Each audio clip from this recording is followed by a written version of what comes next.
Bismillahirrahmanirrahim. Assalamualaikum warahmatullahi wabarakatuh. Alhamdulillahirabbil alamin. Wa bihi nasta'in ala umurid dunya waddin. Wassalatu wassalamu ala asyrafil anbiya'i wal mursalin. Nabiyyina Muhammad wa ala alihi wa sahbihi ajma'in. Wa man ihtada bihuda wattaba'a atharahu ila yaumiddin, amma ba'd. Rabbi shrah li sadri wa yassir li amri wahlul 'uqdatam min lisani yafqahu qawli. Allahumma inna nas'aluka ilman nafi'an wa rizqan thayyiban wa amalan mutaqabbalan. Allahumma anfa'na bima 'allamtana wa 'allimna ma yanfa'una wa zidna ilma. Para akhwat dan ummahat yang semoga senantiasa dirahmati dan diberkahi oleh Allah Subhanahu wa taala. Alhamdulillah, kembali kita dipertemukan oleh Rabbuna Jalla wa Ala dalam majelis ilmu yang berbarakah, salah satu rumah dari rumah-rumah Allah SWT yang mulia, di salah satu taman dari taman-taman surga dunia, yang kita mohon kepada Allah Subhanahu wa taala agar Allah Subhanahu wa taala mencurahkan ilmu yang bermanfaat kepada kita, yang membuahkan amal saleh sebagai bekal menuju kampung akhirat. Ayyuhal ikhwah wal akhwat wal ummahat yang semoga senantiasa dirahmati dan diberkahi oleh Allah SWT. Pada kesempatan kali ini dan pertemuan-pertemuan berikutnya, setelah menyelesaikan buku sebelumnya, yaitu hadiah untuk saudariku muslimah, pada kesempatan kali ini dan pertemuan berikutnya insyaallah ta'ala kita akan mengkaji buku baru yang ditulis oleh Dr. Fakhruddin Ibn Zubair Al-Mahassi, yaitu Al-Arba'un fi Sa'adati Al-Usariyah, 40 hadis seputar keluarga samawah, sakinah, mawaddah, wa rahmah. Buku ini menghimpun 40 hadis Nabi Muhammad SAW tentang keluarga bahagia, impian dan dambaan setiap kita yang telah diberi nikmat oleh Allah Subhanahu wa taala, sebuah nikmat bernama pernikahan. Karena salah satu tujuan dari pernikahan adalah mendapatkan kebahagiaan, cinta dan kasih sayang. Sebagaimana kata Allah Subhanahu wa taala dalam Ar-Rum ayat 21, dan ayat ini sering kita dengar terutama kalau pas acara pernikahan ya. Wa min ayatihi an khalaqalakum min anfusikum azwaja litaskunu ilaiha wa ja'ala bainakum mawaddatan wa rahmah inna fi dzalika laayatil liqaumin yatafakkarun. Di antara tanda-tanda kekuasaan Allah SWT, Allah jadikan kalian berpasang-pasangan, yakni laki dan perempuan, ya, bukan laki sama laki, yakni Paijo sama Asep, tapi Allah jadikan laki sama perempuan berpasang-pasangan. Tujuannya apa? Litas kunu ilaiha, agar kalian meraih ketenangan. Wa ja'ala bainakum mawaddatan wa rahmah, dan agar Allah menjadikan antara kalian sepasang suami istri mawaddah, cinta, warahmah, dan kasih sayang. Makanya suami istri yang sebelumnya tidak saling mengenal, tapi setelah melangsungkan pernikahan, Allah jadikan apa? benih-benih cinta tumbuh ya di dalam hati mereka berdua. Bahkan kata Nabi Shallallahu Alaihi Wasallam, lam yura lil mutahabaini mislun nikah. Tidak ada cinta yang lebih dahsyat daripada cinta setelah pernikahan. Ya, jadi cinta yang paling kuat, cinta yang paling dahsyat adalah cinta yang dibangun di atas ikatan yang paling kuat bernama ikatan pernikahan. Ya, nah ini salah satu tujuan dari apa? Pernikahan. Oleh karenanya, karena nikmat pernikahan ini adalah nikmat dan anugerah yang sangat besar, maka yang namanya nikmat harus dijaga, harus dirawat. Agar apa? Agar nikmat tersebut subur, agar nikmat tersebut awet, tidak layu, tidak pudar, tidak dicabut oleh Allah Subhanahu wa Ta'ala. Makanya Allah Subhanahu wa Ta'ala menganjurkan kepada kita untuk merawat nikmat. Idza kunta fi nikmatin far'aha fa innal ma'asiya tuzilun ni'ama. Kata seorang penyair, kalau kamu mendapatkan nikmat dari Allah Subhanahu wa Ta'ala, rawat baik-baik nikmat tersebut. Karena dosa dan maksiat menjadikan tercabutnya nikmat Allah satu persatu. Ya, jadi salah satu cara untuk merawat nikmat Allah SWT dengan kita mensyukurinya. Qayyidu an-ni'ama bisyukri. Kata Umar bin Abdul Aziz, ikatlah nikmat-nikmat Allah itu dengan syukur. Ya, karena dengan syukur Allah akan apa? Tambahkan nikmatnya kepada kita. La in syakartum la azidannakum. Kalau kalian bersyukur, aku akan tambahkan nikmatku kepada kalian. Ya. Oleh karenanya, para akhwat, para ummahat, kaum muslimin wal muslimat yang semoga dirahmati oleh Allah SWT, suatu kewajiban bagi kita yang telah mendapatkan anugerah berupa pernikahan, berupa rumah tangga, adalah bagaimana kita merawat nikmat pernikahan ini dengan baik. Bagaimana kita menyirangi ya pohon pernikahan ini supaya subur, supaya tidak layu, supaya tidak kering.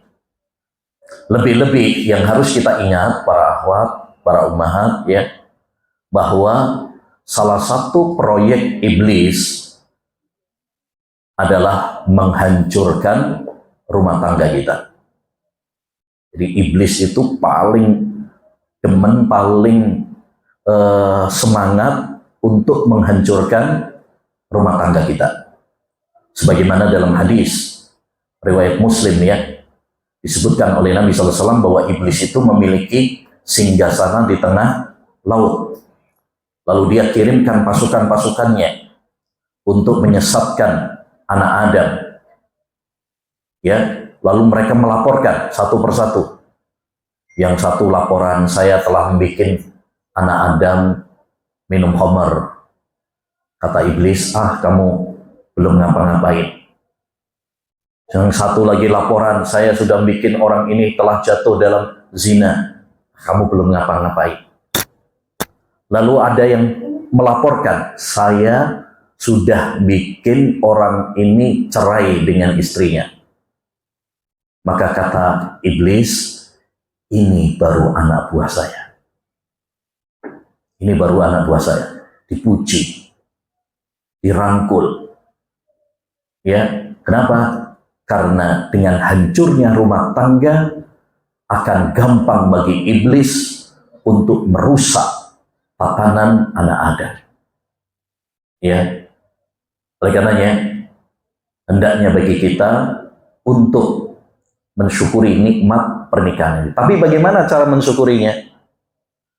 Dulu sudah kita sampaikan, syukur itu dengan 3 hal.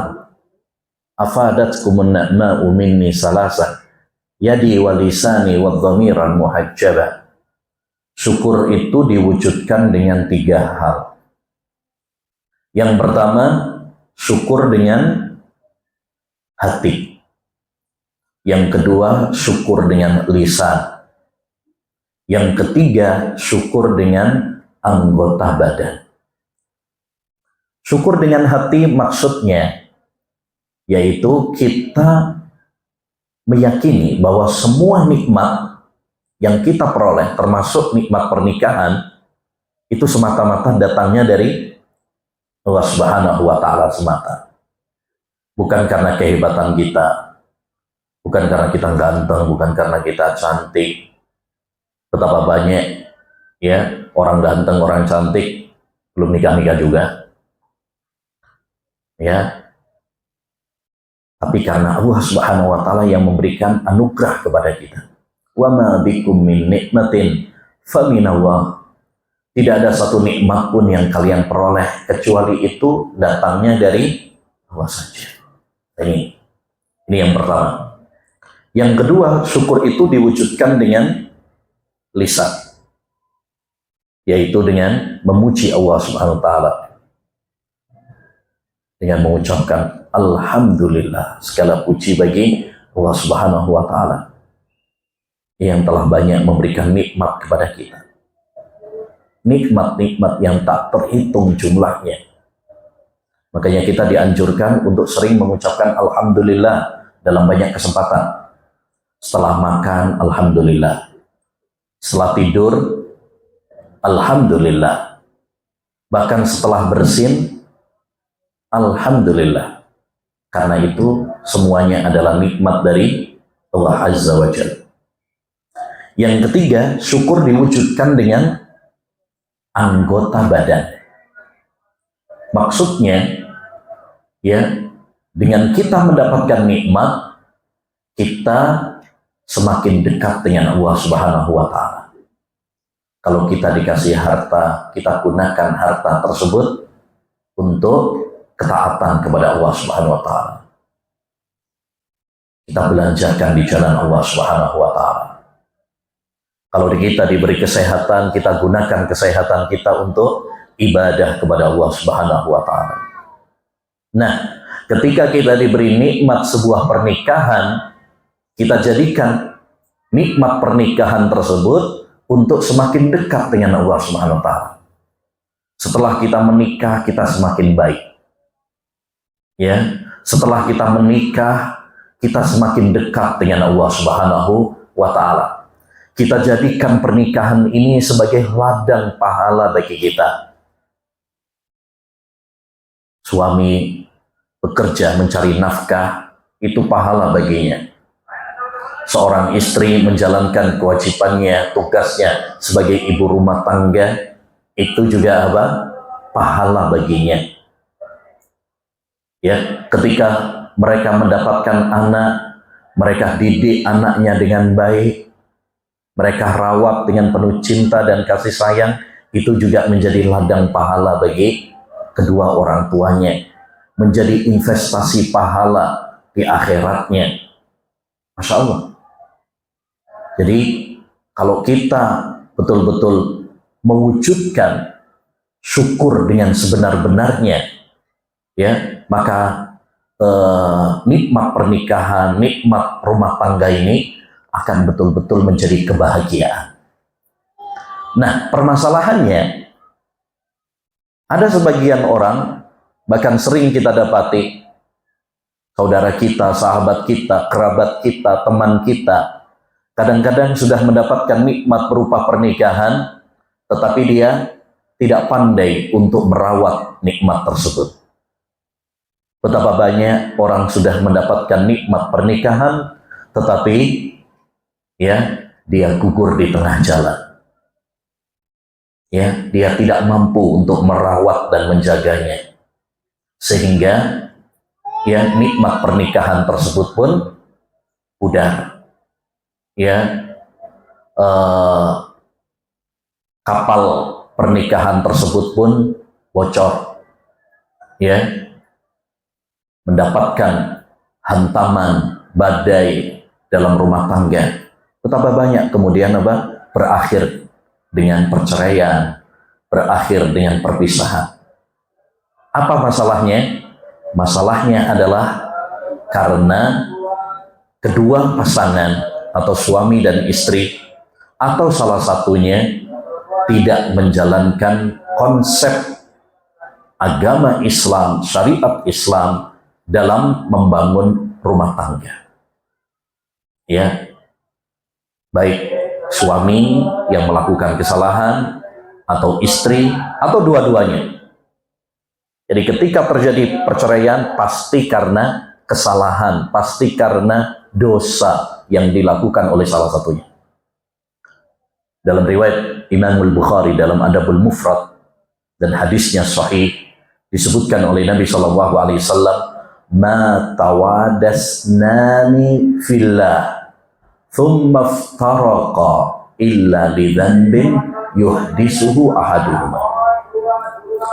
Tidaklah dua orang yang saling mencintai karena Allah SWT kemudian mereka berpisah. Ya, termasuk dua orang, ya ini suami istri ya, salah satunya juga suami istri yang menikah, saling mencintai, saling mengasihi, kemudian mereka berpisah. Illa lidzanbin yuhdisu ahadun, kecuali faktor penyebabnya adalah karena dosa yang dilakukan oleh keduanya atau salah satunya. Maka kita harus introspeksi diri, ya, kita harus mawas diri untuk menjaga, merawat pernikahan ini. Bagaimana pernikahan ini betul-betul menjadi kebahagiaan di dunia, dan yang lebih penting dari itu semuanya, bagaimana bisa menjadi jembatan menuju kebahagiaan di akhirat nanti. Ya, sebagai agama Islam yang sempurna dan paripurna, Islam telah mengatur dengan rapi. Islam telah mengatur dengan komplit bagaimana konsep agama Islam, ya, mengatur dalam rumah tangga dengan baik. Karena Islam adalah agama yang sempurna dan paripurna. Al-yauma akmaltu lakum dinakum. Pada hari ini telah aku sempurnakan agama kalian. Oleh karenanya, kalau kita ingin menggapai kebahagiaan dalam rumah tangga, kalau kita ingin menjaga, merawat rumah tangga kita, pernikahan kita, caranya dengan apa? Kita pelajari agama Islam. Bagaimana aturan-aturan agama Islam, konsep-konsep, ya, rambu-rambu Islam dalam rumah tangga. Lalu kita praktekkan dalam kehidupan rumah tangga kita. Kalau kita mengikuti aturan Allah Subhanahu wa taala dalam rumah tangga, yakinlah kita akan meraih apa? Kebahagiaan. Tapi kalau kita tidak menjalankan aturan-aturan Allah Subhanahu wa taala, atau salah satu pasangan tidak menjalankan aturan Allah Subhanahu wa taala dalam rumah tangga, jangan salahkan kemudian sebagian orang menikah tapi apa? Ya, tidak merasakan kebahagiaan. Bahkan mungkin dia merasakan himpitan, siksaan, bak seperti di neraka jahanam. Kenapa? Karena dia tidak melaksanakan aturan agama Islam. Bahagia itu bukan dengan menumpuknya harta. Bahagia itu bukan dengan, ya, kemewahan dunia, dengan tingginya jabatan dan tahta. Tetapi bahagia itu tatkala kita nurut, ngikut dengan aturan-aturan Allah Subhanahu wa taala, menjalankan konsep syariat Islam dalam kehidupan kita. Syekh Abdul Razak, ya, guru kita di Masjid Nabawi, pengajar di Masjid Nabawi, beliau pernah mengatakan suatu kalimat yang sangat indah.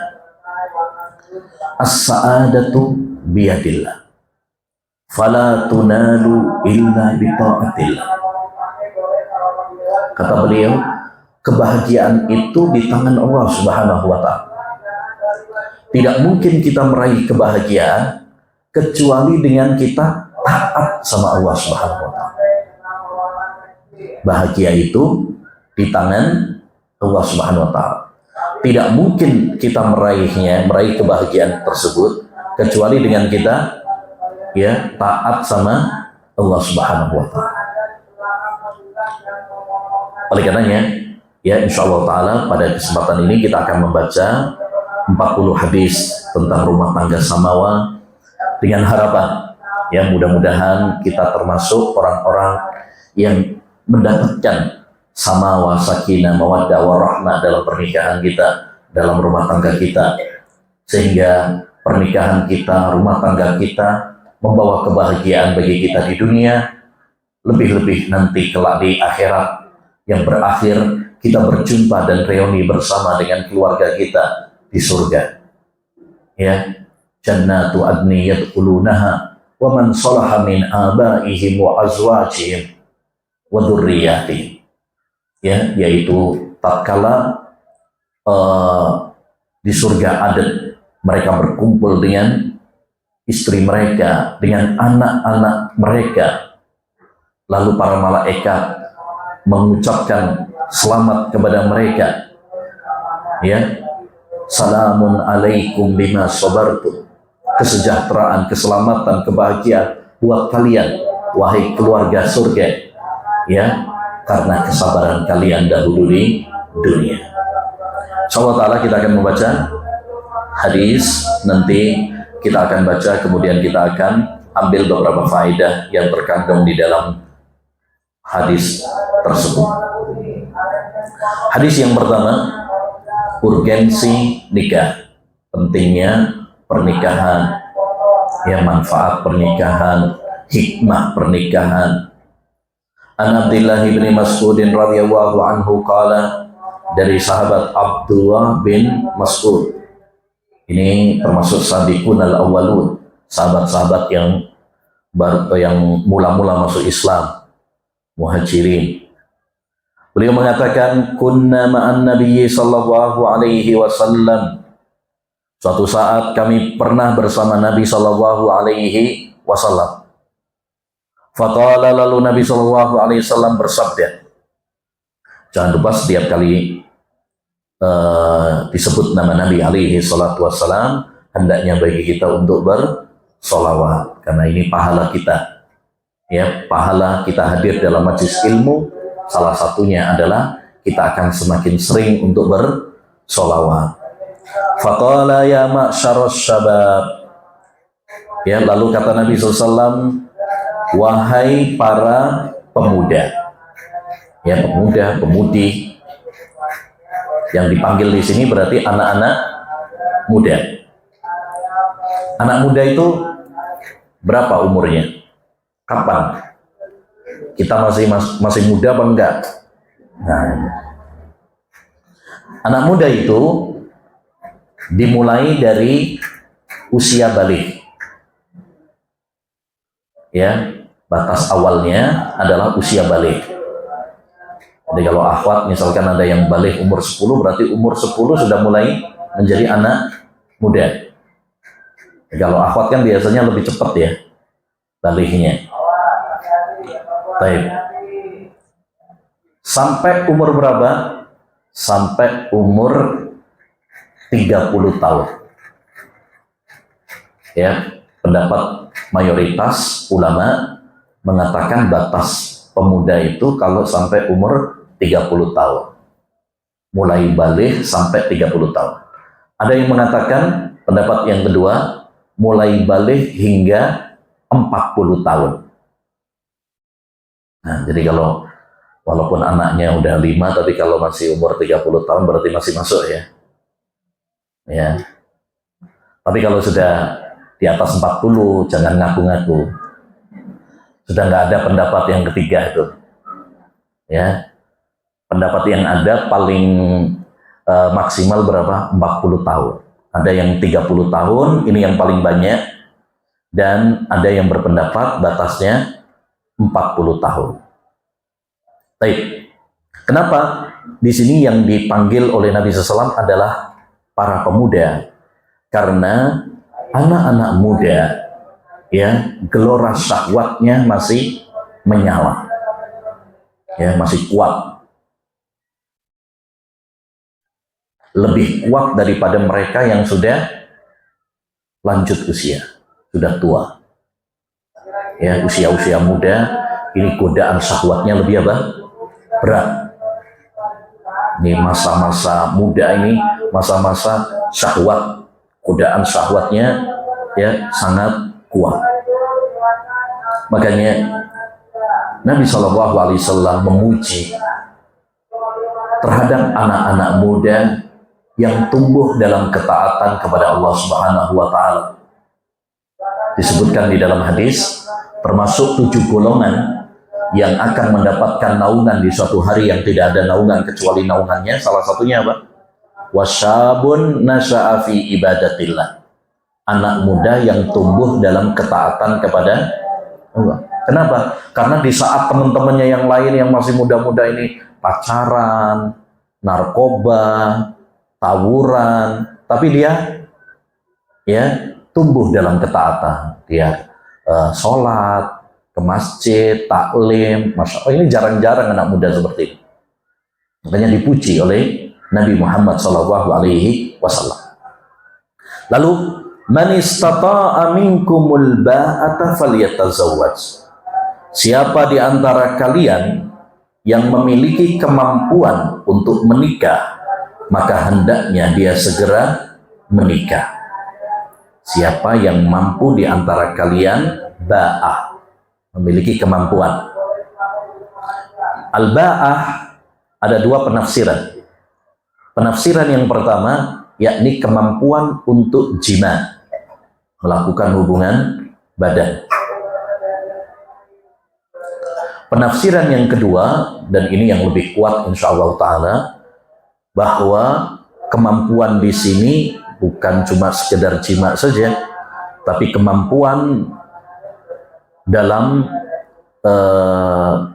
tanggung jawab pernikahan. Ya, seperti nafkah, terutamanya mahar, sebagai pemimpin nanti imam dalam rumah tangga, ya, berarti punya jiwa kepemimpinan. Nah, itu, dan ini yang lebih kuat. Jadi bukan hanya sekedar apa, mampu untuk jima saja, tetapi yang lebih penting daripada itu mampu untuk menafkahi, mampu untuk menjadi pemimpin nanti dalam rumah tangga, karena pernikahan itu bukan sesuatu yang mudah, ya, tetapi tanggung jawabnya besar. Siapa di antara kalian yang memiliki kemampuan untuk menikah, falyatazawwaj, maka hendaknya dia menikah. Ini perintah. Falyatazawwaj, ini perintah, hendaknya segera dia menikah.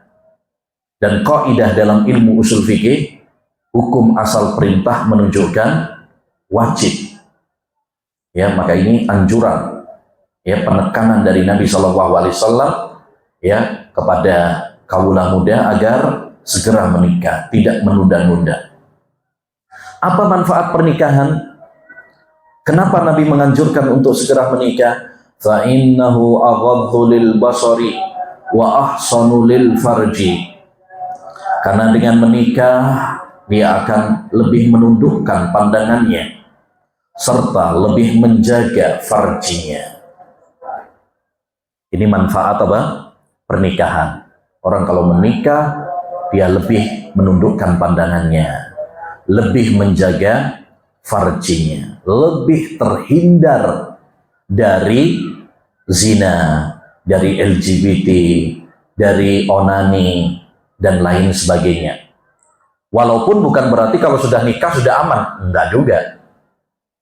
Ya, betapa banyak orang sudah nikah juga masih tergoda juga. Tapi relatif lebih apa? Ya, lebih lebih jauh dibandingkan anak muda yang belum nikah. Kenapa? Karena kalau dia sudah menikah, dia ada jalur yang halal yang diperbolehkan oleh Allah Subhanahu wa Ta'ala. Berbeda dengan kalau dia belum menikah, ya, tidak memiliki pilihan melalui jalur yang diperbolehkan oleh Allah Subhanahu wa Ta'ala. Tapi kan tidak semua anak muda memiliki kemampuan. Maka Nabi memberikan solusi. wa man lam yastati' fa alaihi bis-shaum fa innahu lahu wija. Barang siapa yang tidak mampu menikah, maka hendaknya dia berpuasa, banyak-banyak puasa. Ya. Puasa-puasa sunnah. Bukan puasa Ramadan saja di sini maksudnya. Hanya banyak puasa sunnah. Ya, Senin Kemis, puasa Daud. Fa innahu lahu wija, karena puasa itu bisa wija, menjadi bisa mengerem syahwatnya. Ya, bisa mengerem syahwat. Baik. Dari hadis ini dapat kita ambil beberapa faedah. Faedah yang pertama adalah anjuran untuk menikah. Kenapa? Karena dalam pernikahan itu banyak manfaatnya, banyak hikmahnya. Apa manfaat pernikahan? Satu yang disebutkan dalam hadis ini, yaitu apa? Menjaga diri kita dari perbuatan-perbuatan yang haram. Menjaga pandangan kita, menjaga farji kita. Apalagi zaman sekarang ya, godaannya sangat besar. Ya, menjaga pandangan terutama di media sosial sekarang. Lihat, ya, media sosial isinya apa? Ya, wanita-wanita yang mengumbar aurat. Nah, itu kalau misalkan belum nikah, wah, ya, nggak terbendung syahwatnya, susah.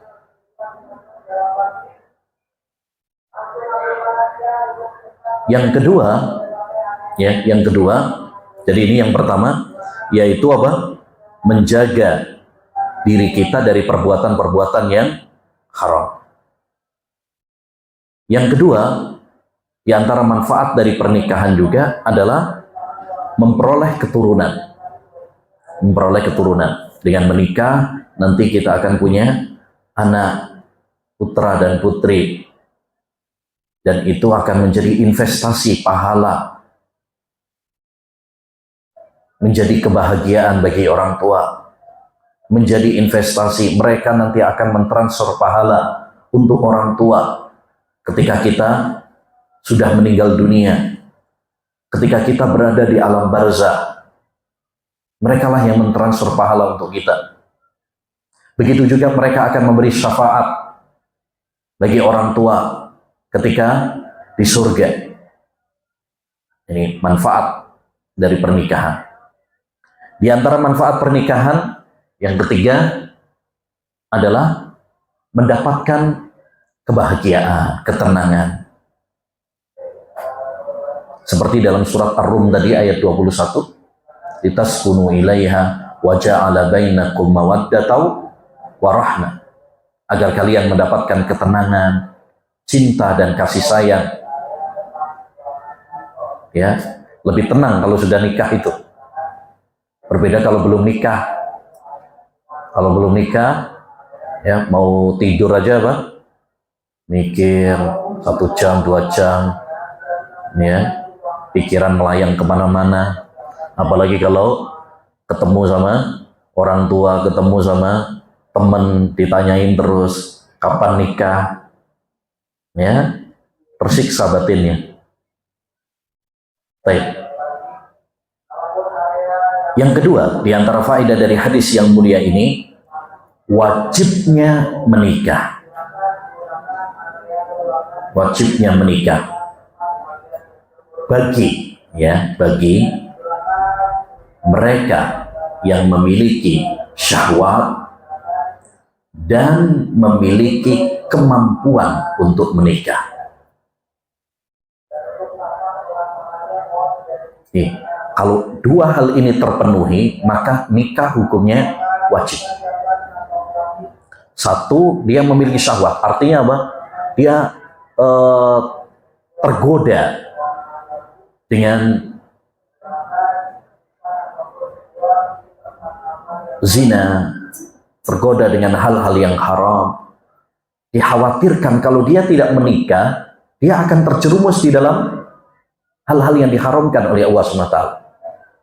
Ini orang misalkan ini pergaulan bebas, dia ini anak muda ini kalau nggak segera dinikahkan, wah bahaya sekali.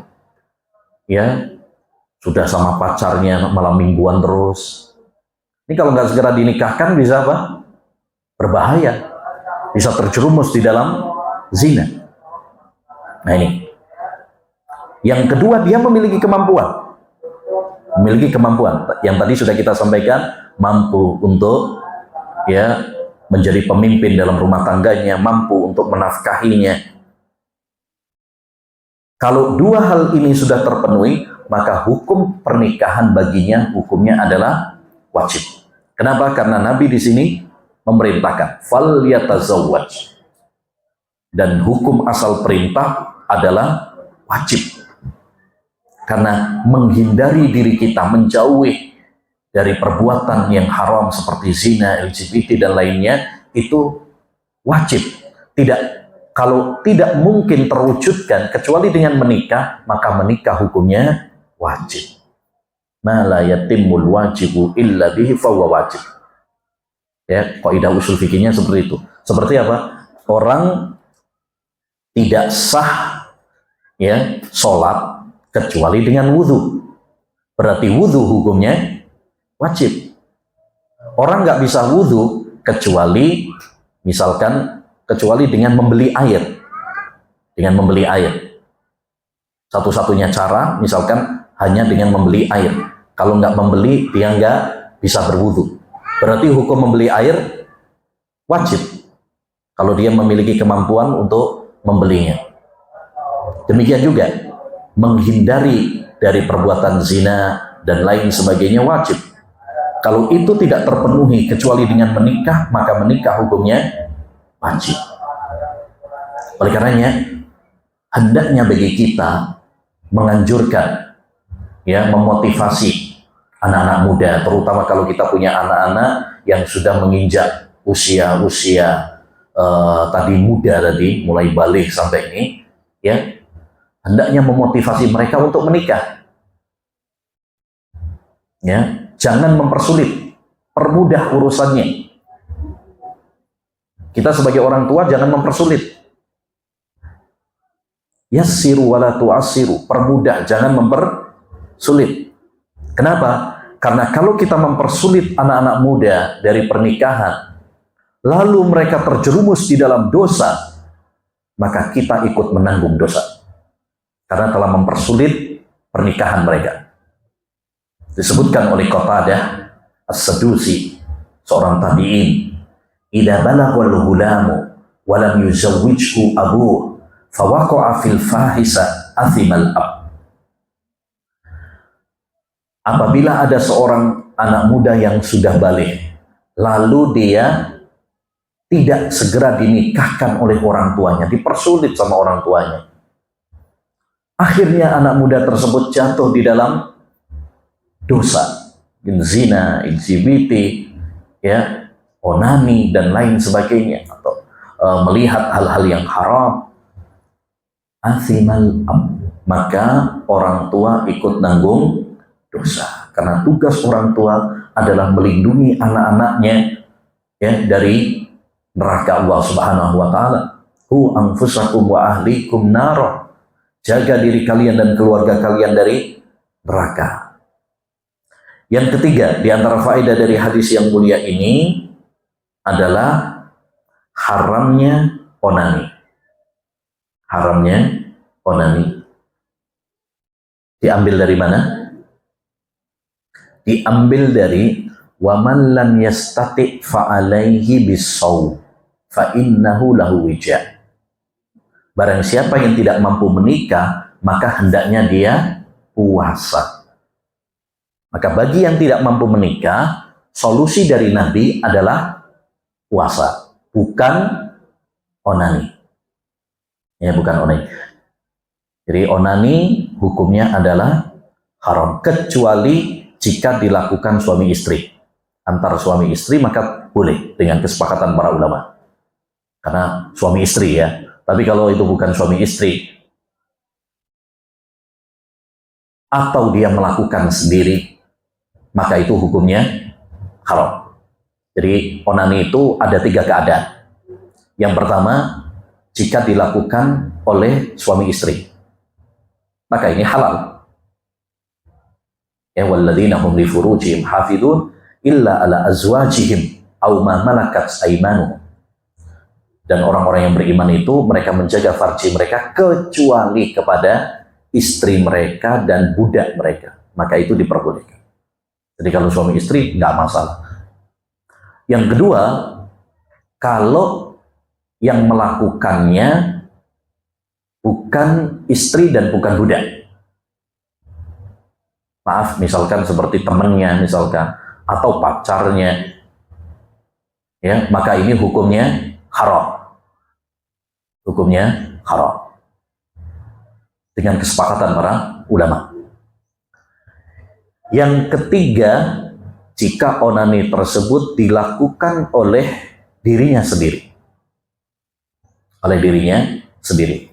maka ini mayoritas ulama diantaranya dalam mazhab Syafi'i mengatakan haram, nggak boleh, walaupun dilakukan oleh diri sendiri, ya, oleh diri sendiri. Intinya hukum asal onani adalah haram dan itu bukan solusi. Solusi yang terbaik adalah dengan berpuasa. Baik. Berikutnya, hadis yang kedua, memilih istri salihah. An Abi Hurairah radhiyallahu an, dari sahabat Abu Hurairah, semoga Allah meridhoinya. Abu Hurairah nama aslinya siapa? Abdurrahman bin Sahr. Ya, Abdurrahman bin Sahr, seorang sahabat yang paling banyak meriwayatkan hadis, 5.237 hadis. Padahal beliau belajar sama Nabi cuma berapa tahun? 2 tahun atau 3 tahunan. Ani Nabi sallallahu alaihi wasallam, dari Nabi sallallahu alaihi wasallam beliau bersabda, "Tunkahul mar'atu li arba'in." Wanita itu dinikahi karena 4 alasan. 5 liha, dia dinikahi karena hartanya. Wali hasabiha, ada yang dinikahi karena nasabnya. Wajamaliha, ada yang dinikahi karena cantiknya. Walidiniha, ada yang dinikahi karena agamanya. Terus saran dari Nabi SAW, dan beliau adalah seorang yang sangat sayang sama umatnya. Beliau menyarankan yang terbaik untuk kita. Fadhfar bidzatid din taribat yada. Carilah wanita karena baik agamanya, niscaya engkau bahagia. Hadis ini, jadi maksud hadis ini, Nabi SAW menginformasikan, memberitakan bahwa wanita itu dinikahi karena 4 faktor, 4 alasan. Artinya, laki-laki itu ketika menikahi seorang wanita, ya, biasanya menikahinya karena 4 alasan ini. Ada yang menikahi karena alasan hartanya. Mungkin dia habis dapat warisan banyak. Mungkin dia wanita karir, pengusaha, gajinya besar, lumayan nanti numpang, ya. Ini yang pertama. Yang kedua, karena nasabnya. Ini biasanya orang Arab. Orang Arab itu sangat apa ya? Ya, mereka sangat ini cari nasab. Ya, jadi kalau apa namanya, kabilah atau nasab ini itu sangat diperhatikan sama mereka. Makanya susah kita, misalkan orang Sunda, orang Jawa mau nikah sama orang Arab, biasanya agak susah. Karena mereka cari yang Arab juga. Ya, biasanya yang sama-sama marganya, sama-sama Tamimi misalkan, sama-sama. Nah, baik. Kemudian yang ketiga, ini yang paling banyak. Menikah karena cantiknya, fisiknya. ya, ketemu pandangan pertama udah langsung kelpak-kelpak, udah langsung dah. Ini yang paling banyak. Ketemu di warung, ketemu di jalan, ketemu di Facebook, ya, wah gambarnya cantik banget nih fotonya. Nah, pas ketemu asli, innalillah. Maksudnya kadang-kadang gambar tidak sesuai dengan kenyataan, ya. Makanya kalau jangan hanya sama foto profil saja. Baik, jadi maksudnya banyak orang juga menikah itu karena apa? Terpesona sama fisik, cantik, ya, pengen yang tinggi, pengen yang langsing, pengen yang putih, ya, dan lain sebagainya. Kemudian yang keempat, ini alasan yang keempat, yaitu menikahi seorang wanita karena agama, yakni akidahnya baik, ibadahnya Masya Allah, akhlaknya luar biasa. Ini. Terus, apa yang disarankan oleh Nabi? Fadfar bidzatiddin. Ya, carilah wanita, ketika kamu mau menikah itu, prioritas utamanya, standar utamanya adalah baik agamanya. Baik agama itu bagaimana? Satu, akidahnya baik. Ya, yakni dia akidahnya akidah Ahlus Sunnah wal Jamaah, akidah salafus saleh. Ya, jangan yang akidahnya sesat menyimpang. Ya, nanti jangan nikah sama wanita misalkan punya paham Syiah misalkan. Oh, bahaya. Nanti tahu-tahu nanti dia nikah mut'ah lagi. Repot, nanti sudah nikah, dia nikah mut'ah lagi sama yang lain. Atau punya pemahaman Khawarij. Khawarij itu yang suka mengkafirkan. Nah, jangan-jangan nanti suaminya dikafirkan. Ya. Orang tuanya dikafirkan. Nah, ini bahaya juga. Dan dahulu dikisahkan ada seorang ulama namanya Imran bin Hittan, seorang ulama. Dia tertarik dengan seorang wanita namanya Hamnah, masih sepupu sama dia, cantik, tapi pemahamannya Khawarij. Pemahamannya Khawarij, suka mengkafirkan kaum muslimin, suka memberontak dan lain sebagainya. Sudah diingatkan sama teman-temannya, wahai Imran, kamu kan Ahlus Sunnah, masa mau nikah sama wanita Khawarij, akhwat Khawarij? Dia bilang apa? Namanya sudah cinta buta nih Pak, susah Pak. Dia bilang apa? Gampang, nanti setelah nikah saya ajari dia, saya kasih daurah dia. Ya, ternyata setelah nikah, Imronnya yang malah berubah. Yang dahulunya dia Ahlus Sunnah, setelah nikah malah menjadi Khawarij. Na'udzubillah min dzalik. Makanya ini pelajaran penting agar kita cari yang apa ini? Akidahnya apa? Baik, akidah salaf, akidah Ahlus Sunnah wal Jamaah. Yang kedua, ibadahnya. Lihat sholatnya dia. Rajin nggak sholat? Jangan nikah sama yang meninggalkan sholat. Sholat aja ditinggalkan, apalagi kamu. Ya, ya enggak. Sholat itu sangat penting. Dia tinggalkan. Kita nggak lebih penting daripada sholat. Kalau sholat saja dia tinggalkan, apalagi kita gitu kan.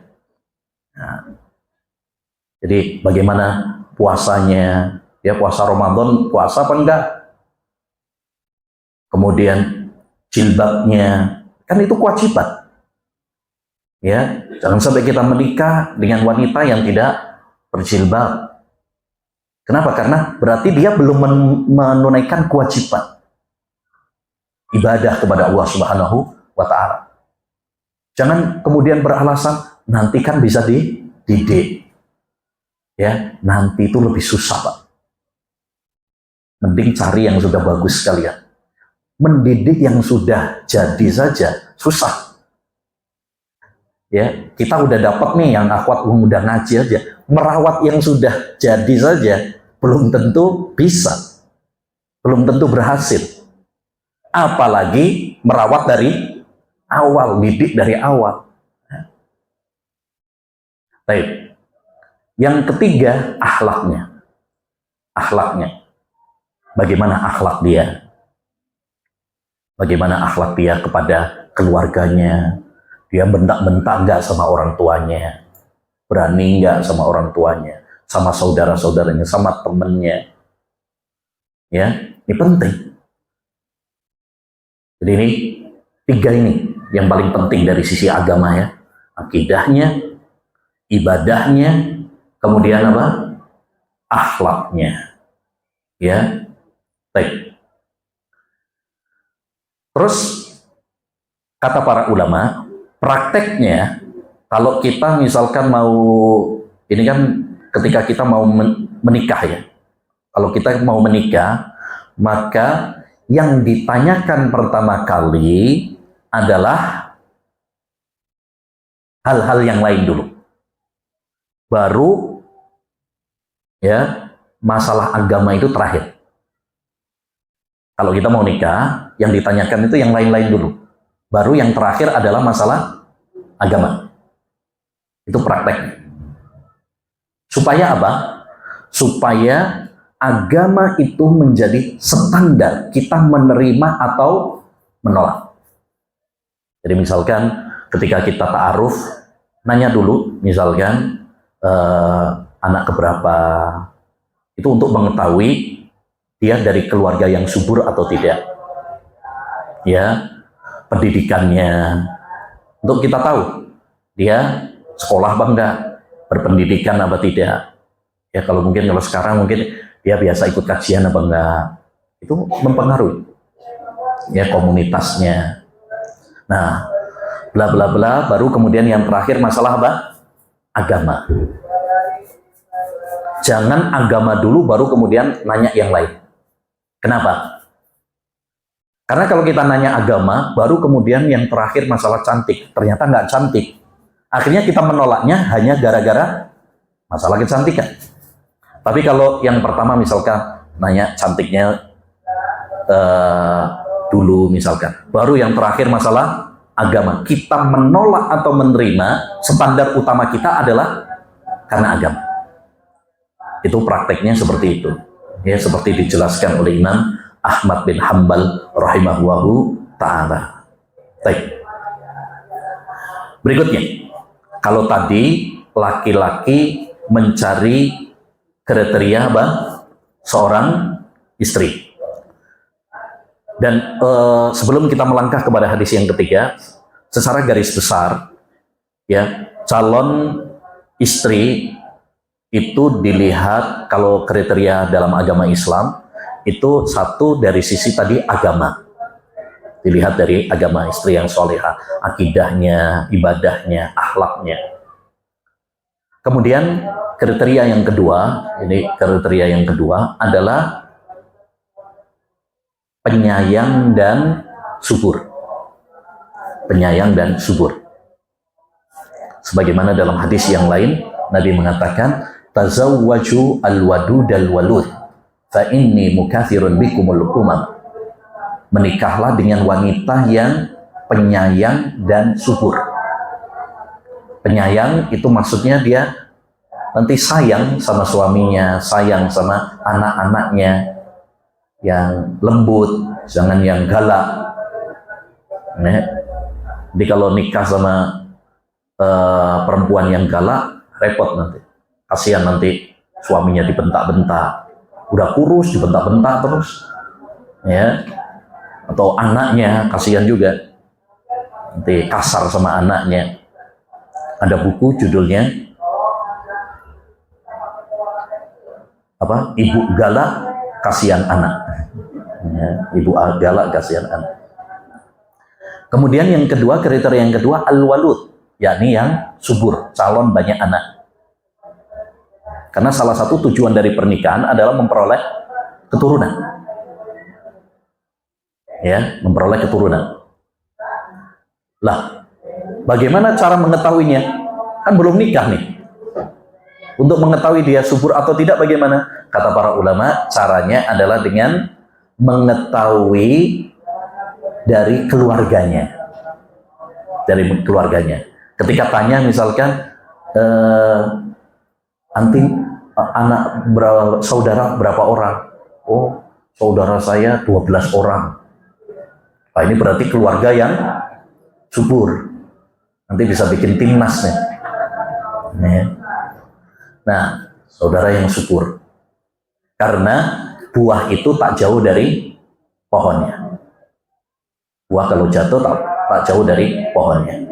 Biasanya dia nggak jauh dari ibunya, dari saudarinya. Baik, jadi itu kriteria yang kedua. Yang ketiga, kriteria yang ketiga adalah gadis. Usahakan untuk memilih yang gadis. Sebagaimana dalam hadis Jabir, ketika beliau mengabarkan bahwa dia baru nikah, maka Nabi SAW bertanya, sayyiban ambikra, kamu nikah sama gadis ataukah janda? Kemudian beliau mengatakan, Jabir mengatakan, janda wahai Rasulullah. Lalu kata Nabi, afala bikron tula ibuha wa tula ibu. Kenapa kamu nggak menikah dengan gadis saja, sehingga kamu bisa bercengkrama, bercanda dengannya? Lalu Jabir mengatakan, saya punya alasan wahai Rasulullah. Ya, ayah saya meninggal dan meninggalkan saya dan adik-adik perempuan saya. Kalau saya nikah sama gadis juga, nanti nggak bisa apa?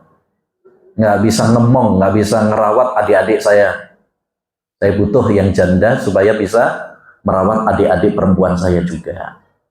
Akhirnya disetujui oleh Nabi SAW. Jadi tidak mengapa sebenarnya nikah sama janda juga nggak ada masalah. Ya, Nabi istrinya malah banyak yang janda. Tapi kalau bisa ya ada yang gadis, tentu itu lebih utama. Maksudnya Nabi Shallallahu Alaihi Wasallam. Yang penting apa tadi? Salihah. Jadi ada 3 kriteria yang dalam Islam tadi. Yang pertama adalah agamanya, akidahnya baik, ibadahnya baik, akhlaknya baik. Kemudian yang kedua, penyayang dan subur. Ya, penyayang dan subur. Kemudian yang ketiga, gadis. Kecuali kalau ada maslahat pertimbangan yang lain. Ya, atau ada sebagian laki-laki senangnya memang cari yang janda. Ya udah nggak apa-apa. Ya, mungkin dia pecinta janda ya kan. Baik. Berikutnya. Kalau sekarang yang ketiga, hadis yang ketiga, ini kriteria suami. Kalau tadi kriteria istri. Hadis yang ketiga, mencari suami yang baik agama dan akhlaknya. An Abi Hurairah radhiyallahu anna Nabiyya sallallahu alaihi wasallam qala, dari sahabat Abu Hurairah radhiyallahu bahwasanya Nabi sallallahu alaihi wasallam bersabda, idza khataba ilaikum man tardawna dinahu wa khuluquhu fazawwijuhu illa taf'alu takun fitnatun fil ardi wa fasadun arid. Dari Abu Hurairah radhiyallahu an, beliau berkata bahwasanya Nabi SAW bersabda, apabila ada seorang yang melamar putri kalian, perhatikan di sini, ya, kalau menikahi anak perempuan itu laki-laki datangnya ke orang tua. Kalau sekarang kan enggak ya, kadang langsung nembak ke anaknya. Untung nggak mati anaknya ditembak. Ya, biasanya langsung nembak ke anaknya. Mestinya kalau memang dia serius untuk menikahi putrinya, datangnya ke orang tua.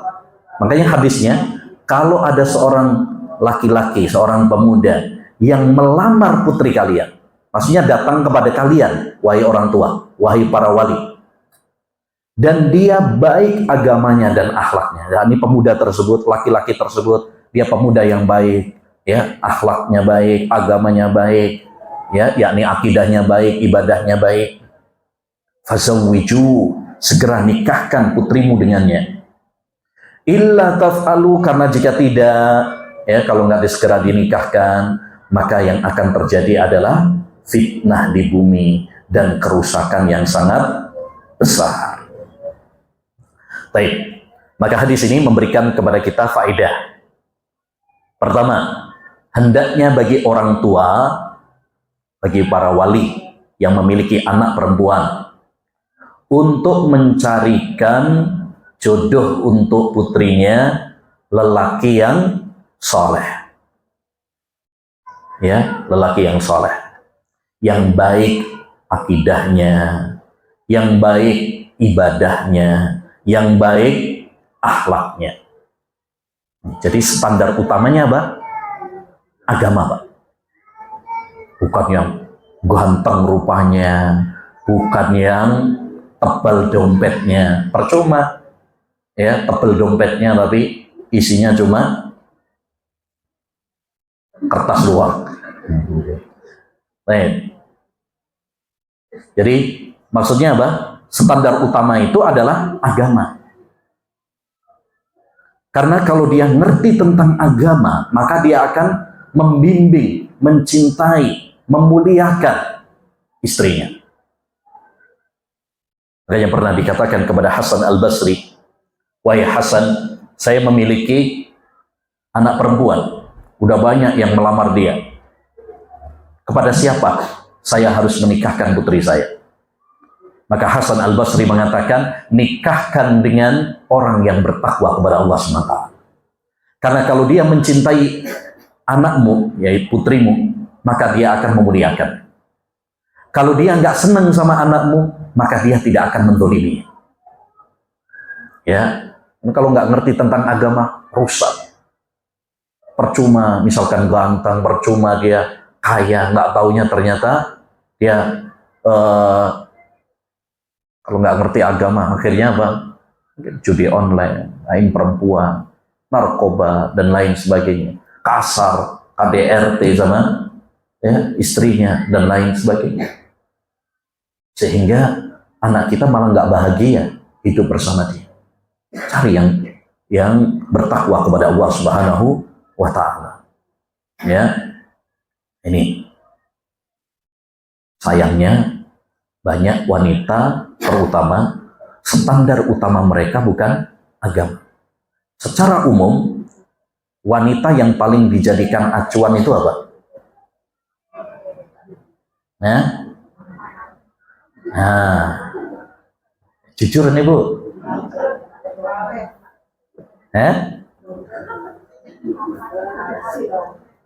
ya. Nah, ini ada syair tentang kriteria wanita secara umum. Secara umum. Ya, tapi ya, kecuali yang dirahmati oleh Allah SWT. Ya. Ada syair seperti ini yang dilantunkan oleh Alqamah bin Abdah. Fa in tas'aluni bin nisa'i fa innani. Kalau kalian bertanya kepadaku tentang wanita, maka sayalah basirun bi adwa'in nisa'i tabibu. Sayalah pakar yang paling tahu tentang penyakit wanita.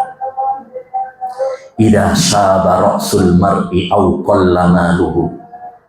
Kalau seorang laki-laki itu sudah beruban rambutnya, yakni sudah memutih rambutnya, au qalla maluhu, atau sedikit fulusnya, ya, falaisa fi wuddihinna nasibu, maka nggak ada kecintaan lagi di hati mereka. Maksudnya perempuan itu secara umum nggak suka sama yang sudah tua, sama yang kere, ya, yang miskin. Yuridna thara al-mali haitsu alimnahu, mereka pinginnya yang tajir, yang kaya. Wasarhus syababi indahunna ajibu, Dan yang kedua, carinya yang masih muda, carinya yang berondong. Ya. Jadi maksudnya apa? Kebanyakan wanita bukan menitik beratkan kepada agama, tapi carinya yang dua ini. Cari yang kaya dan cari yang masih ganteng, muda. Padahal semua itu hanyalah sementara. Coba, artis-artis yang mungkin dia ganteng, cantik tahun 80-an. Ya, kita ada artis-artis, aktor film tahun 80-an, zaman 80-an. Mungkin dia paling cantik saat itu. Mungkin dia paling ganteng saat itu. Sekarang, ya udah tua, udah nenek-nenek, udah kakek-kakek. Nggak ada yang mau, udah nggak laku juga udah nggak laku juga di dunia perfilman. Ganti yang baru-baru. Artinya apa?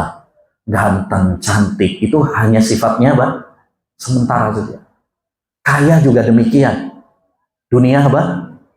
Ya, terus berputar. Yang awalnya kaya bisa jadi apa? Miskin. Yang dahulunya miskin, sekarang kaya. Ya, kemarin ada penjual es teh langsung kaya. Nah, ya. Gampang bagi Allah SWT untuk merubah gitu ya. Yang tadinya miskin langsung kaya, yang tadinya kaya bisa langsung bangkrut. Mudah. Oleh karenanya jangan jadikan standar utama itu adalah dunia, itu maksudnya. Ya.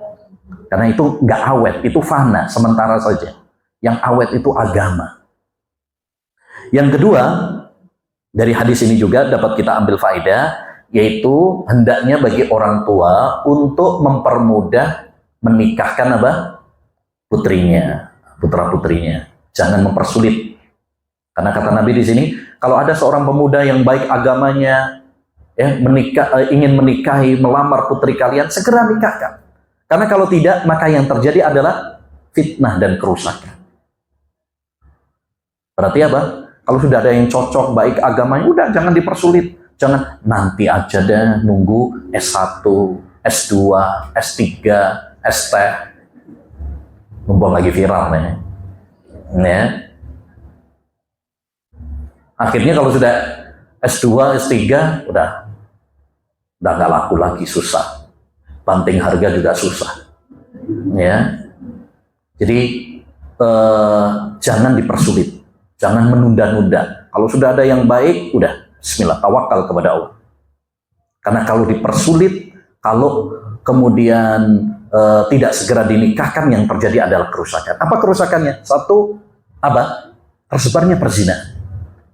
Lagi misalkan mungkin dia kerja di kantor, ya, campur baur laki perempuan, sering ketemu dengan wanita-wanita seksi yang ya mengumbar aurat, atau mungkin anak-anak sekarang kuliah SMA campur baur dengan perempuan, temannya juga seperti itu.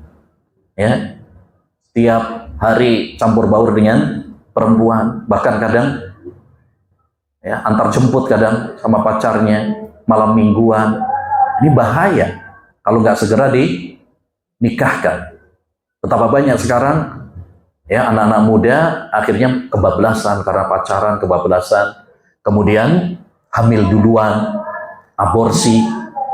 Ini kerusakan. Makanya betul kata Nabi, kalau nggak segera dinikahkan, yang terjadi adalah apa? Kerusakan, fitnah. Gitu. Yang kedua, kalau nggak segera dinikahkan, akhirnya apa?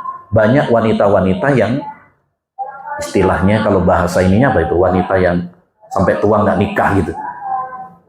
Wanita apa? Lapuk. Ya, wanita yang sampai tua akhirnya kemudian nggak nikah, nunda, nanti. Artinya kalau sudah tua siapa yang mau? Susah. Ya, apalagi sekarang persaingan sangat berat. Bahkan saingannya perempuan sekarang bukan hanya sesama perempuan. Laki juga saingan juga sih. Ya, karena sekarang banyak juga laki suka sama laki gitu. Jadi banyak saingannya bukan hanya sama perempuan saja. Asep juga banyak. Nah. Baik, hadis yang keempat. An Jabir bin Abdullah radhiyallahu anhu qala qala Rasulullah sallam idza khataba ahadukumul mar'ah fa in istata'a an yandura ila ma yad'uhu ila nikahiha falyaf'al. Jika salah seorang di antara kalian melamar wanita, jika dia bisa untuk melihat hal yang mendorongnya untuk menikahinya, maka hendaknya dia melakukannya. Hadis ini tentang masalah apa? Nazar. Nazar itu artinya dalam Islam itu seorang apabila ingin menikahi seorang wanita diizinkan, diperbolehkan untuk melihatnya terlebih dahulu. Untuk melihatnya terlebih dahulu. Ini Masya Allah ya, kalau dalam syariat Islam itu kan tertutup ya. Ya, perempuan juga tertutup. Apalagi kalau misalkan di Arab dan sebagainya, banyak mereka yang memakai apa? Cadar. Jadi perlu untuk melihat terlebih dahulu. Beda mungkin kalau kayak kita di Indonesia ya, kayaknya nggak perlu nazar, karena sejak kecil sudah ya udah biasa lihat, malah udah biasa lihat, malah semakin sudah kebablasan nazarnya malah. Nah, jadi hadis ini menunjukkan apa? Disyariatkannya melihat kepada calon pasangan, calon suami, calon istri, dan ini mazhab jumhur ulama, mayoritas ulama. Dan di dalam nazar ini, dalam melihat calon ini, kalau kita mempraktekkannya, kita akan mendapatkan banyak faedah. Faedah yang pertama, kita mengamalkan sunnah, anjuran Nabi. Karena melihat pasangan itu dianjurkan. Dulu ada seorang sahabat ketika mau nikah ditanya Nabi, sudah melihat apa belum? Belum, wahai. Undur ilaiha. Lihatlah terlebih dahulu. Yang kedua, ya, dengan melihat terlebih dahulu, maka ini akan membuat langgeng rumah tangga. Ya, akan membuat langgeng. Makanya dalam hadis, undur ilaiha fa innahu akhra an yu'dama bainakum. Lihatlah calonmu, karena itu bisa melanggengkan rumah tangga. Yang ketiga, ya, terhindar dari aib-aib yang dibenci. Karena kalau nggak lihat terlebih dahulu, takutnya nanti kecewa, nyesal. Ya, udah pas misalkan udah baru dengar suaranya saja misalkan, wah suaranya udah, jadi pakai ilmu perasaan, Mbak. Wah ini kayaknya dari suaranya udah, Masya Allah ini udah cantik nih. Nah, taunya setelah nikah, ya ternyata kok tidak seperti yang dia duga, ekspektasi di luar dugaan. Ya, sekarang seperti tadi yang sudah kita sampaikan, banyak juga mungkin dari profilnya, gambarnya Masya Allah cantik. Ternyata setelah lihat betulan tidak seperti itu. Ya, karena kalau di foto itu kan bisa di edit ya, bisa difilter, jerawatnya dihilangin semuanya, ya, jadi cantik. Ya, begitu betulan, asli betulan belum tentu seperti itu. Gitu. Ya, jadi itu diizinkan dalam syariat. Padahal hukum asal melihat lawan jenis itu nggak boleh dalam syariat Islam. Tapi kalau memang ada yang sudah bertekad untuk menikah, diizinkan. Tapi apa batasannya? Batasan yang diperbolehkan adalah yang biasa terlihat. Yang biasa terlihat. Ada yang berpendapat cukup wajah dan telapak tangan saja. Tapi pendapat yang lebih kuat, yang biasa terlihat. Yang biasa terlihat itu berarti bukan hanya wajah dan telapak tangan saja. Maksudnya yang biasa terlihat itu, yang biasa terlihat kalau di rumah. Ibu-ibu kalau di dalam rumah, misalkan, gimana? Pakai daster ya, rata-rata ya. Itu kan berarti apa? Berarti yang terlihat bukan cuma sekedar wajah dan telapak tangan saja. Ya, yang terlihat rambutnya terlihat, ya, telinganya terlihat, kemudian lehernya terlihat, kemudian kaki terlihat, betis terlihat. Nah, itu yang boleh. Itu yang boleh. Yang tidak biasa terlihat berarti nggak boleh. yang nggak biasa terlihat. Ya, misalkan yang nggak biasa terlihat, maaf, misalkan punggung atau dada, nggak biasa terlihat, berarti nggak boleh. Nggak boleh. Jelas ya? Jadi itu bagian yang boleh untuk dilihat. Sebagian ulama mengatakan yang boleh dilihat wajah sama telapak tangan. Tapi pendapat yang lebih kuat adalah tidak. Ya, karena di sini dalam hadis ini kalau dia ya bisa melihat hal yang mendorongnya untuk menikahinya. Yang mendorongnya untuk menikahinya bukan hanya wajah dan telapak tangan saja. Makanya dulu ada seorang sahabat namanya Mughirah bin Syu'bah. Ketika dia mau menikahi seorang wanita, dia curi-curi pandang. Ya, istilahnya ngintip kalau zaman sekarang. Ngintip. Jadi supaya lihat apa? Keaslian. Karena kalau kadang-kadang kalau pakai janjian sebelumnya, itu kadang-kadang apa? Nggak asli. Nggak asli. Mungkin dia nanti pakai apa? Pakai rambut palsu, mungkin dia pakai alis palsu, pakai karena sekarang serba palsu banyak. Nggak palsu. Makanya cari yang asli sekarang ya. Cari akhwat itu yang asli. Ori gitu. Jangan-jangan nanti kalau nggak asli, ya pas wudhu nggak taunya ternyata alisnya hilang. Ya. Nah, baik. Dan sebagai faedah, para ulama membuat aturan ketika nazar itu ada beberapa syarat yang harus dipenuhi. Yang pertama syaratnya yang mau melihat tersebut serius untuk nikah, punya keseriusan untuk nikah. Kalau nggak serius nggak boleh. Wanita nggak boleh hanya sekedar untuk apa? Permainan, coba-coba, cicip-cicip, ya. Siapa tahu nanti cocok misalkan, nggak boleh. Padahal dia nggak serius, nggak boleh. Harus serius terlebih dahulu. Jadi kalau dia nggak serius, jangan mau ya. Ya, serius nggak dulu. Kalau serius nikah baru diizinkan. Kalau nggak serius, jangan. Yang kedua, memandangnya sesuai kebutuhan. Sesuai kebutuhan. Jangan minta terus tiap hari. Apalagi zaman sekarang ya, kan gampang sekarang. Ada WA, video call, ya. Nanti minta apa? Kirimin foto terus, kirimin gambar terus. Kadang, apalagi kalau zaman sekarang bisa menjerumus kepada godaan-godaan setan. Ya, kalau sudah dikirimi gambar-gambar, apalagi mohon maaf, misalkan gambar-gambar yang tidak layak, bisa jadi disebarkan sama dia. Ya, kita harus menutup segala pintu apa? Fitnah. Jadi secukupnya saja. Ya, secukupnya, sesuai kebutuhan. Yang ketiga, tidak boleh berduaan. Jadi ditemanin sama mahramnya.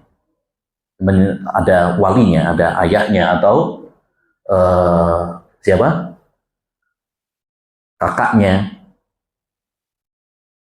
Jangan berduaan. Kalau berduaan nanti masuk dalam larangan Nabi SAW. La yahluwanna rajulun bimra'atin illa wasalisuha syaitan.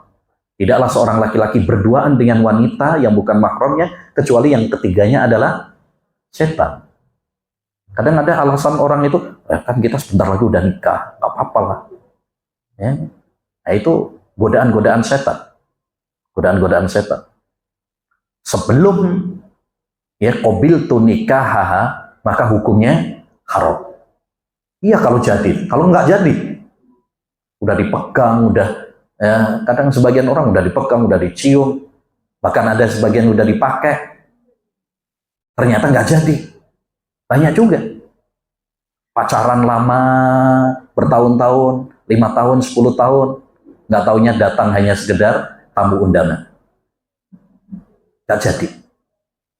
Oleh karenanya, kita ketika mengikuti aturan agama Islam, ini untuk demi kebaikan.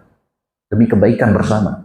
Jangan bilang kemudian, wah ini ketat banget, ini apa namanya, keras. Ini aliran jalur keras ini. Ya, enggak.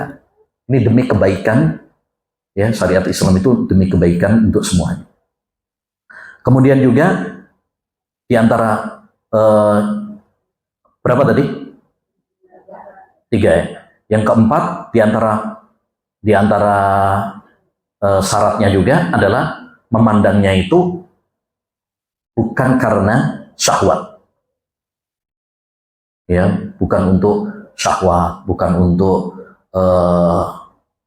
ya berlezat-lezat, tidak. Tetapi tadi untuk tujuan menikah. Ya, yang tujuan untuk menikah. Baik, yang terakhir kita tutup dengannya hadis yang kelima. Meminta pendapat wanita sebelum nikah. An Abi Hurairah radhiyallahu anhu qala, dari Abu Hurairah, semoga Allah meridhoinya, beliau mengatakan, qala Rasulullah sallallahu alaihi wasallam, la tunkahus sayyibu hatta tusta'mar, wa la tunkahul bikru hatta tusta'dan, wa idnuha simatuha. Kata Nabi sallallahu alaihi wasallam, janda tidak dinikahkan hingga dimintai pendapat, diajak musyawarah. Dan gadis tidak dinikahkan hingga diminta izinnya. Dan izinnya gadis adalah tatkala dia diam. Apa bedanya? Kalau janda itu dimintai pendapat, jadi diajak apa? Musyawarah. Dan nanti harus ada ketegasan. Ya, setuju tidaknya itu perlu ketegasan. Kenapa? Karena janda relatif dia sudah berpengalaman dan tidak malu seperti gadis. Ya, karena dia sudah punya pengalaman. Berbeda dengan gadis, cukup dengan diminta izin. Ya, cukup dengan diminta izin. Walaupun izinnya nanti dia tidak mengungkapkannya dengan terus terang. Makanya kata Nabi selanjutnya apa? Cukup izinnya itu dengan diam. Ini kita berbicara, konteks hadis ini, kita berbicara dengan wanita-wanita zaman dahulu ya. Gadis-gadis zaman dulu itu pemalu. Jadi mereka mau ketika ditanya setuju apa enggak, itu malu. Kalau mau bilang iya itu malu. Jadi cukup dengan apa? Senyum-senyum itu sudah apa? Tanda bahwa dia apa? Setuju, Pak. Ya, diem gitu aja sudah tandanya setuju. Nah, pertanyaannya, ada nggak gadis seperti itu zaman sekarang? Kayaknya susah zaman sekarang gadis yang seperti itu. Malah sekarang banyak gadis itu yang cari laki sendiri. Yang cari laki sendiri, nanti orang tuanya tinggal ditodong gitu aja. Ya, tinggal ditodong. Nih saya sudah punya pacar, izinkan ya. Kalau enggak, saya akan minggat. Banyak yang seperti itu. Ya, banyak yang seperti itu. Jadi orang tua bukannya yang memilihkan, udah terpaksa tuh. Ya, terpaksa. Baik, hadis ini memberikan kepada kita faedah. Artinya dalam pernikahan itu perlu keridhaan wanita. Tidak boleh memaksa. Ya, ini menunjukkan bahwasanya Islam itu sangat menghormati wanita ya. Jadi tidak boleh wanita itu dipaksa istilahnya. Apa kata kalau orang kita dulu namanya Siti Nurbaya. Ya, kayak zaman Siti Nurbaya aja masih apa? Paksa memaksa. Nggak boleh memang. Dalam Islam nggak ada. Jangan dipaksa. Ya, perlu apa? Diminta izin terlebih dahulu, diminta keridhoannya. Nggak boleh dipaksa. Pokoknya ini pilihan orang tua, kamu harus mau. Kalau nggak mau, tak coret dari kakak misalnya. Nggak boleh seperti itu ya. Ya, baik. Jadi intinya dari hadis ini hendaknya orang tua meminta keridhaan dan meminta izin dari putrinya. Ya, jangan ada unsur apa? Pemaksaan. Ya, jangan ada unsur pemaksaan. Kalau terlanjur, misalkan, maka itu nanti berhak bagi sang anak untuk melanjutkan pernikahan atau tidak. Ya, dulu pernah ada kasus, ada seorang wanita dipaksa oleh orang tuanya. Akhirnya dia mengadu kepada Nabi SAW. Dipanggil orang tuanya. Benar nggak? Benar, wahai Nabi. Akhirnya Nabi SAW bertanya kepada wanita tersebut. Sekarang gini, kamu mau melanjutkan pernikahan ini atau tidak?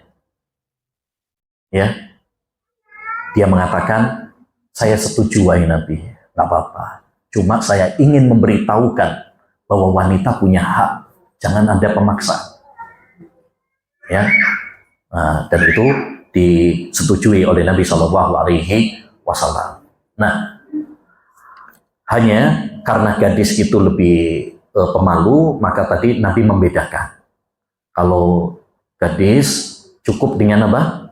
Diam. Kalau dia diam, walaupun nggak ngomong saya setuju, itu sudah dianggap sebagai persetujuan. Tapi haruskah dengan diam? Enggak. Kalau ada gadis tapi dia misalkan nggak diam, ya nggak apa-apa, saya setuju. Nggak apa-apa. Daripada diam tapi habis itu munci di kamar, banting piring, itu tandanya dia nggak setuju malah. Ya. Nah, jadi intinya adalah persetujuan, dan itu bisa dilihat dari indikator-indikator yang ada. Ya, misalkan dia nggak ngomong tapi apa, senyum-senyum, itu tandanya apa? Setuju, insya Allah. Gitu. Baik, saya kira itu masyarakat muslimin wal muslimat yang bisa kita bahas. Ya, 5 hadis. Insya Allah Ta'ala nanti kita lanjutkan pada pertemuan-pertemuan berikutnya. Insya Allah. Ada yang mau bertanya?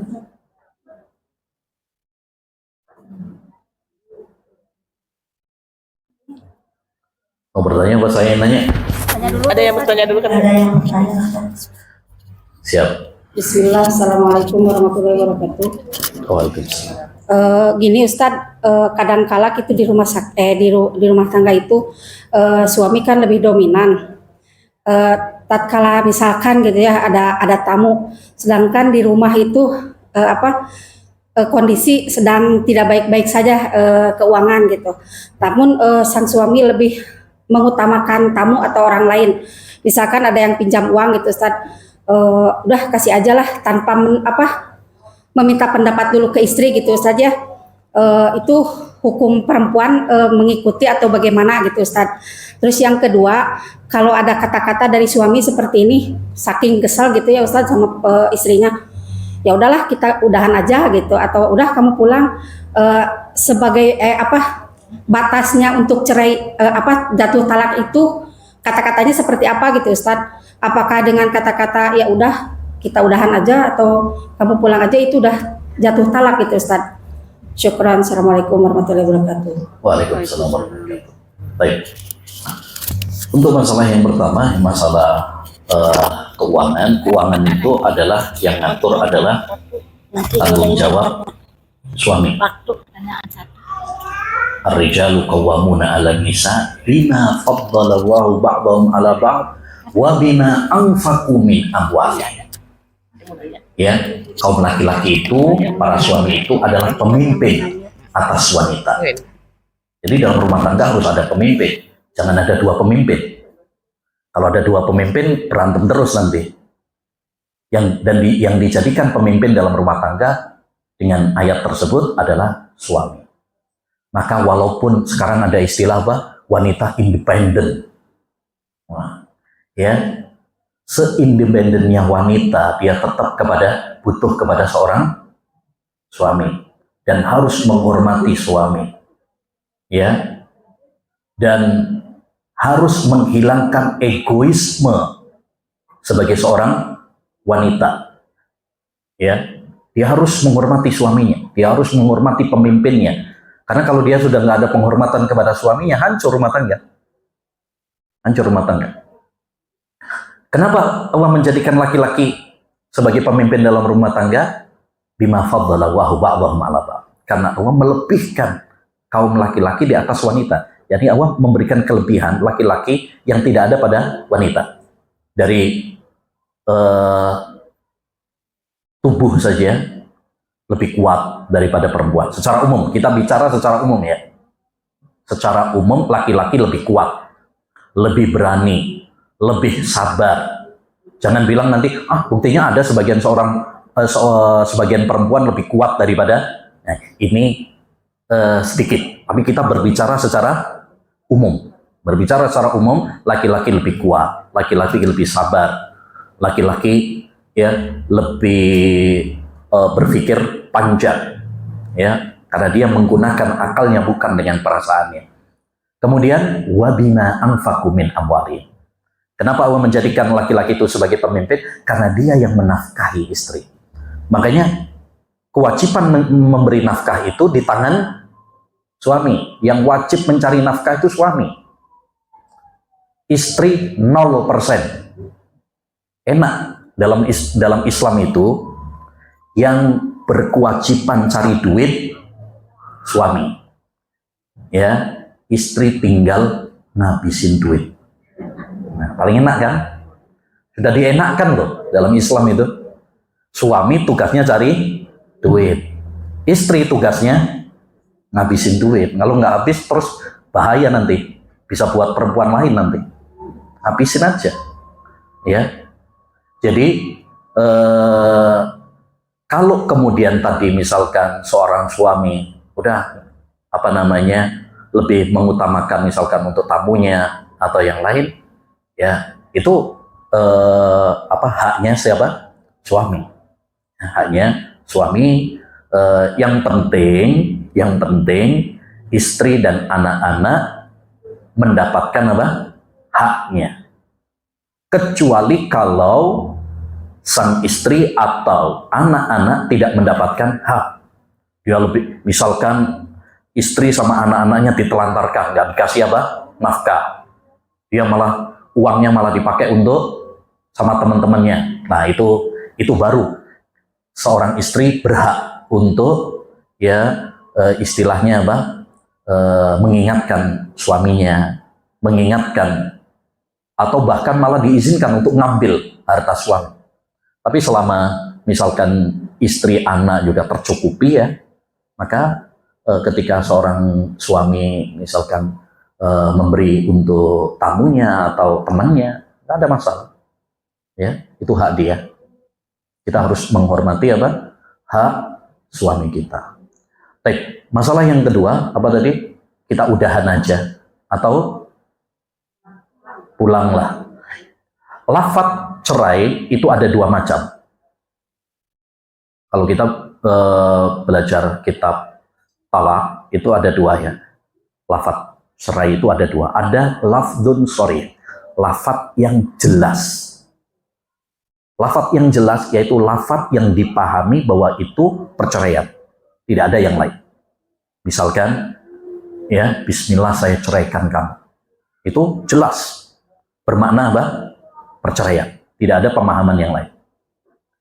Yang kedua, lafaz namanya lafaz kinayah. Lafaz kinayah itu bagaimana? Lafaz yang memiliki arti cerai atau yang lain. Atau yang lain. Jadi bukan hanya satu saja. Seperti tadi, itu masuk dalam lafaz kinayah. Ya, pulanglah ke rumah orang tuamu. Itu bisa bermakna cerai, bisa bermakna tidak. Itu namanya masuk lafaz apa tadi? Kinayah. Nah, apakah kalau seorang suami mengatakan seperti itu jatuh cerai atau tidak? Tergantung niat. Innamal a'malu bin niat. Kalau suami mengatakan seperti itu dan dia meniatkan cerai, jatuh cerai. Dan jika suami mengatakan kita udahan aja atau pulanglah ke rumah orang tuamu, tapi tidak berniat untuk cerai, maka tidak jatuh cerai. Jadi jawabannya tergantung niat suami. Ya, ketika dia mengucapkan seperti itu. Dulu ada seorang sahabat yang dibaikot oleh Nabi 50 hari. Sahabat Ka'ab bin Malik yang dibaikot oleh Nabi SAW. Ya, dia mengatakan kepada istrinya, pulanglah ke rumah orang tuamu sampai Allah SWT memberikan keputusan tentang saya. Ya, dan dia tidak meniatkan cerai, maka itu tidak dihukumi sebagai apa? Perceraian. Jadi itu. Kalau yang pertama, saya ceraikan kamu, itu nggak butuh niat, itu langsung jatuh itu. Karena itu lafadz yang sorry. Jelas ya? Jadi lafadz perceraian ada berapa? Ada dua. Ada lafadz yang jelas, maka ini tidak butuh niat, langsung jatuh. Adapun lafadz yang kedua, yaitu lafadz kinayah, ya, yang bisa bermakna cerai dan tidak, maka ini tergantung kepada niat suami. Kalau niatnya menceraikan, maka jatuh cerai. Kalau tidak, maka tidak. Wallahu a'lam. Sudah ya? Ustaz, waktunya nikahnya. Ya sudah. Ya Pak. Tadi kan tujuan pernikahan itu biar punya keturunan ya, Ustaz. Ya. Salah satu tujuan pernikahan memperoleh keturunan. Terus? Memilih istri juga kan harus yang subur gitu kan. Gimana? Yang memilih istri juga calon istri ini yang subur. Gitu. Ya.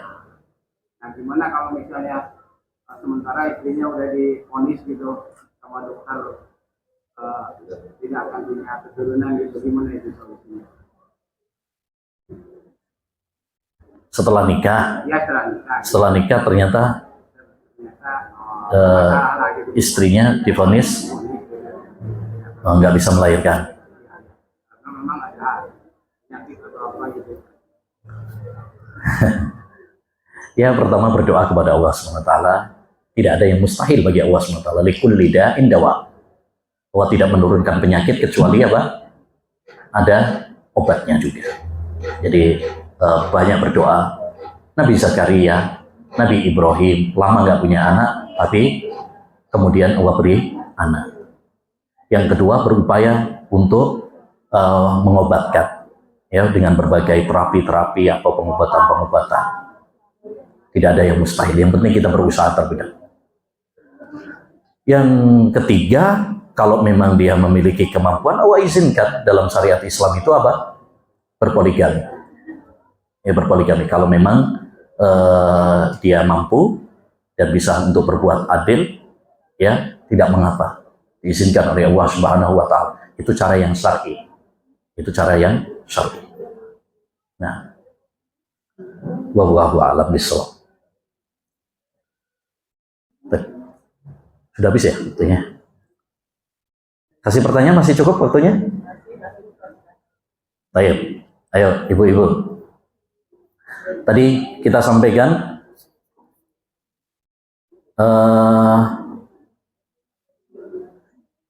ada 3 kriteria calon istri salihah. Ya. Ya, siapa yang bisa? Ada.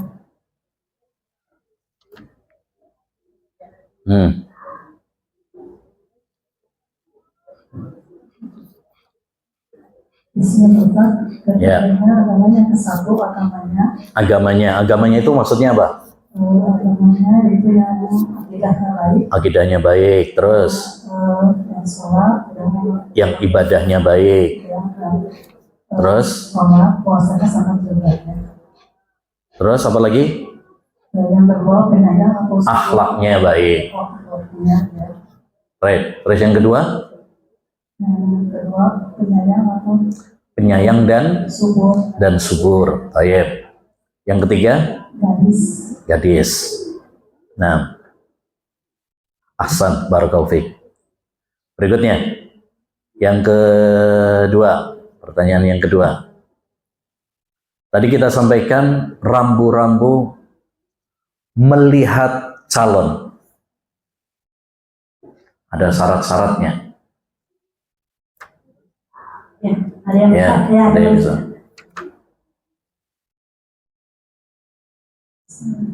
Yang mau melihat harus yang serius menikahi. Yang serius. Kalau yang nggak serius jangan. Yang kedua? Memandangnya sesuai kebutuhan. Nah, Yang ketiga tidak boleh berduaan. Dan yang keempat memandangnya bukan karena salah. baik, ahsan. Baik. Terakhir. Tadi kita sampaikan hikmah-hikmah manfaat pernikahan.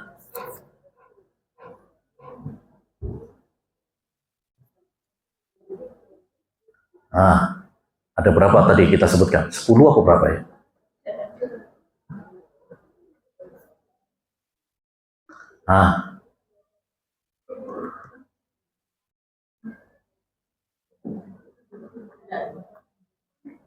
Ah, ketemu nggak catatannya?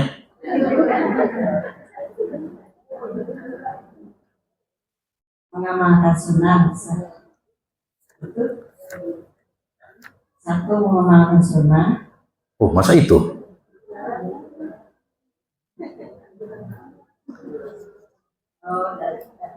Dari pernikahan banyak Ya, manfaatnya. Terus apa manfaatnya pernikahan?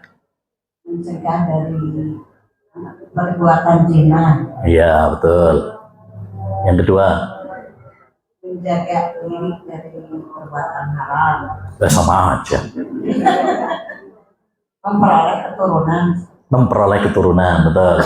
Terus yang ketiga, mendapat ketenangan dan kebahagiaan. tenang. Ibu udah nikah kan? Udah tidak? Nah, udah tenang? Udah tenang belum? Sudah ya. Alhamdulillah, berarti sudah tercapai ya tujuan pernikahan. Alhamdulillah. Baik. Barakallahu fiikum. Subhanakallahumma bihamdika asyhadu an la ilaha illa anta astaghfiruka wa atubu ilaik. Assalamualaikum warahmatullahi wabarakatuh.